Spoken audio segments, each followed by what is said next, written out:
ഈ നോർമൽ ലാബുകളെല്ലാം മനുഷ്യനെ ചുറ്റിക്കാൻ വേണ്ടിയിട്ട് അവർ ലാബിൻ്റെ റീഡിങ്സ് ഒക്കെ പല റേഞ്ച് കൊടുക്കും.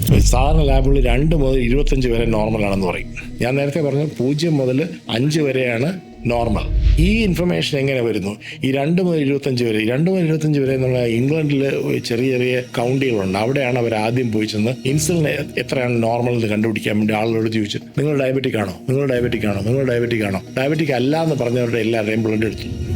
അവരുടെ റേഞ്ചാണ്. ചിലരുടെ 25 ചിലരുടെ 25 മുകളിൽ പോയവരുടെയൊക്കെ ഷുഗർ കുറച്ച് അഫക്റ്റ് ആണ്. ഇവരുടെ എല്ലാ ഷുഗർ 100 താഴെയായിരുന്നു. ഇവർ ഡയബറ്റിക് അല്ല. ഇതാണ്. പക്ഷേ ഈ പറഞ്ഞ 25 വന്നവർക്ക് അടുത്ത 6 മാസത്തിനുള്ളിൽ അവരെല്ലാം ഡയബറ്റിക് ആയി. അവരുടെ ഇത് മാറി. അത് നമ്മൾ അറിയുന്നില്ല.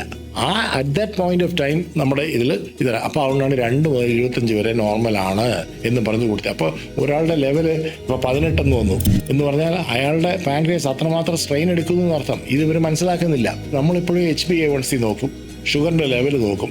126 മുകളിൽ പോയി കഴിഞ്ഞാൽ ഫാസ്റ്റിംഗ്, എന്നാലേ ഷുഗർ. ഇതെല്ലാം ഓരോ ആർബിട്രറി ആയിട്ട് ഓരോ മീറ്റിങ്ങിൽ പലരും പ്രബന്ധങ്ങൾ അവതരിപ്പിച്ച് അതിൽ നിന്ന് കിട്ടുന്ന ഇൻഫർമേഷൻ. ഇതേ പ്രബന്ധങ്ങളിൽ തന്നെ പറഞ്ഞിട്ടുള്ള നിയമമാണിത്.